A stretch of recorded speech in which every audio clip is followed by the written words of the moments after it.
और खरगोश अपनी बुद्धि के बल पर अपने मिशन में धीरे धीरे कामयाब हो रहा था, लगातार आगे बढ़ता जा रहा था। कुछ देर बाद जब शेर ने फिर पूछा कि कितनी दूर है, कहने लगा बस महाराज अब तो थोड़ी दूर पहुंच गए हम। और इस प्रकार से वह खरगोश राजा को, उस शेर को एक कुएं के पास ले गया और कहने लगा कि वो दुष्ट, वो आपका शत्रु, वह प्रजा का शत्रु इसमें छुपा हुआ है, बस आप उसे आवाज़ दें तो वह जरूर आएगा। और शेर कुएं पर चढ़ा, पानी में झांक करके उसने आवाज़ दी तो शेर को उसमें अपनी परछाई दिखाई दी। और कुएं के अंदर से उसी शेर की आवाज़ कई गुना गूंजती हुई, बड़ी होती हुई आवाज़ बाहर आई और शेर को और अधिक गुस्सा आया। जो शेर कहता रहा, जैसे जैसे शेर धाड़ता रहा अपनी भाषा में, जो करता रहा, वो वापस उसकी आवाज़ आती रही। और अंततः शेर की बुद्धि ने जवाब दिया और गुस्से में उसने कुएं में छलांग लगा दी, अपनी परछाई को अपना शत्रु मान करके, अपना शत्रु समझ करके। और इस प्रकार से एक क्रूर, एक अहंकारी, अभिमानी, शक्तिशाली किंतु मूर्ख शेर का शासक का अंत हुआ।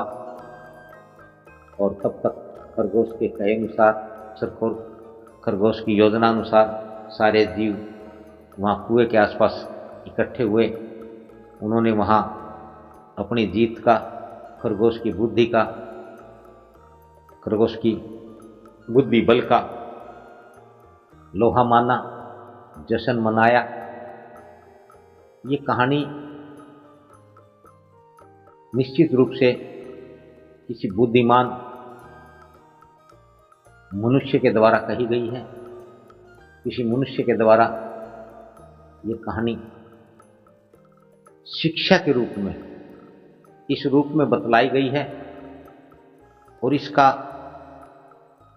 अर्थ ये निकलता है, इससे हमें ये शिक्षा मिलती है कि चाहे मनुष्य हो, चाहे कोई और जीव हो, कोई भी जंतु हो, कोई भी प्राणी हो, हर जगह पर केवल शारीरिक बल, पराक्रम, अहंकार, अभिमान, क्रोध काम नहीं करता, बल्कि इन सब से ऊपर, इन सब से अधिक जो है वह है बुद्धि बल।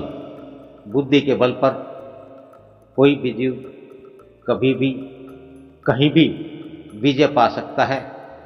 ऐसे अनेकों किस्से हैं, घटनाएं हैं जो पूर्णतः सत्य पर आधारित हैं।